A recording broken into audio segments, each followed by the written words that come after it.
बांग्लादेश में तख्ता पलट हो चुका है।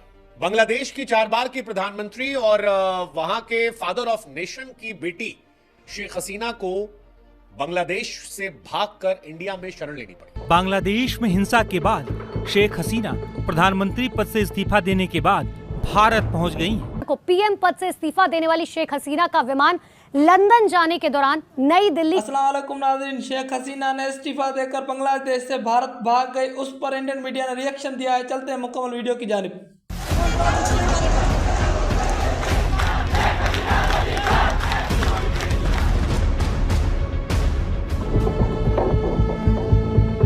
बांग्लादेश में हिंसा के बाद शेख हसीना प्रधानमंत्री पद से इस्तीफा देने के बाद भारत पहुंच गई हैं।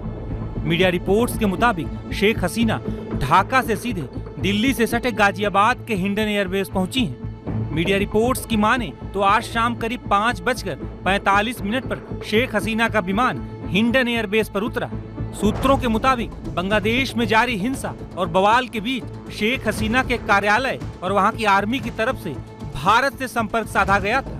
इस दौरान भारत बांग्लादेश में तख्ता पलट हो चुका है। बांग्लादेश की 4 बार की प्रधानमंत्री और वहां के फादर ऑफ नेशन की बेटी शेख हसीना को बांग्लादेश से भागकर इंडिया में शरण लेनी पड़ी। इंडिया ने अपना एशिया में सबसे अच्छा दोस्त खो दिया है। बांग्लादेश जो इकॉनमी पर इतरा रहा था, अब एक बुरे दौर की तरफ बढ़ रहा है और बांग्लादेश श्रीलंका, पाकिस्तान जैसा बनता हुआ नजर आ रहा है।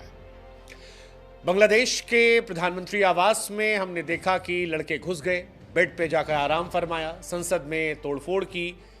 बहुत सारी तस्वीरें ऐसी आ रही हैं जो हैरान करने वाली हैं, लेकिन अभी भी कई लोग ऐसे हैं जिनके पास इस सवाल का जवाब नहीं है कि बांग्लादेश में ये हुआ क्यों, क्या वजह थी कि बांग्लादेश में इस तरह की स्थिति पैदा हुई, जबकि शेख हसीना अभी हाल फिलहाल में जीत कर आई थी।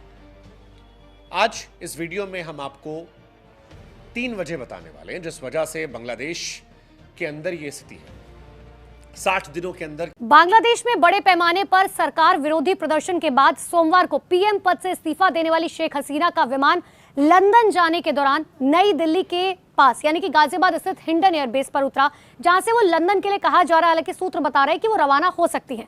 लेकिन इन सब के बीच में बांग्लादेश के राष्ट्रपति मोहम्मद शाहबुद्दीन ने सोमवार को जेल में बंद पूर्व पीएम और प्रमुख विपक्षी नेता खालिदा जिया को रिहा करने का आदेश दे दिया, जिसके बाद हर किसी के मन में कई सवाल उठे।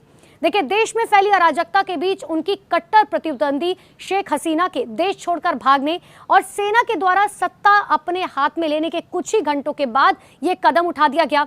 हालांकि राष्ट्रपति की तरफ से जो प्रेस टीम है, उन्होंने ये बयान जारी करते हुए कहा कि शाहबुद्दीन के नेतृत्व में हुई बैठक में बांग्लादेश नेशनलिस्ट पार्टी